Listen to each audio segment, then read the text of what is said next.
گزارش یہ ہے کہ اللہ تبارک و تعالی قرآن حکیم میں ارشاد فرماتے ہیں کہ وَأَلَّيْسَ لِلْإِنسَانِ إِلَّا مَا سَعَىٰ، انسان کے لیے وہی کچھ ہے جس کی کوشش خود اس نے کی ہے۔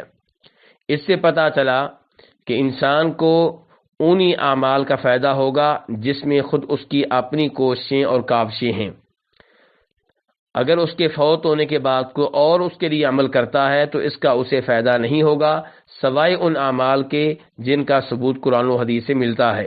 مثال کے طور پہ اگر میت کے لیے دعائیں کی جائیں تو اسے فائدہ ہوتا ہے، جیسا کہ صحیح احادیث سے اور قرآن پاک سے ثابت ہے۔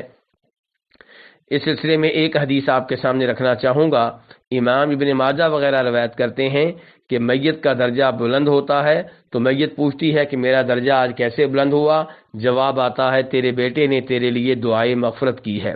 تو اس سے پتہ چلا کہ میت کے لیے دعائیں کرنی چاہیے، اور اس کے بہت سے دلائل ہیں۔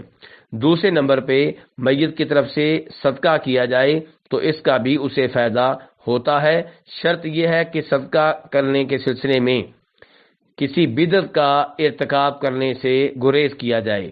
مثال کے طور پہ میت کی فوتگی کے 30ویں دن کرنا، یا 7ویں دن کرنا، یا 40ویں دن کرنا، یا برسی کے موقع پہ کرنا، یہ جو نئی نئی چیزیں دین میں نکال لی گئی ہیں ان سے اجتناب کیا جائے۔ جب بھی میت کی طرف سے صدقہ کا موقع ملے صدقہ کر دیا جائے، اور اس سلسلے میں جو بدعات معاشرے میں رواج پا گئی ہیں ان سے اجتناب کیا جائے۔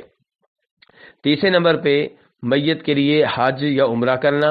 شرط یہ ہے کہ میت کی طرف سے حج عمرہ کرنے والے نے اپنا حج عمرہ کر رکھا ہو، تو اس کا بھی میت کو فائدہ ہوتا ہے۔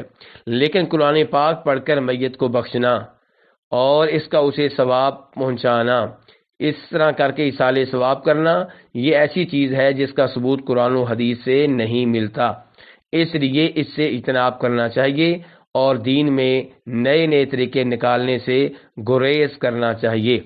اللہ رب العزت سے دعا ہے کہ وہ ہمیں انہی اعمال کی توفیق عنایت فرمائے جن کا قرآن و حدیث سے ثبوت ملتا ہے۔ واللہ تعالی اعلم۔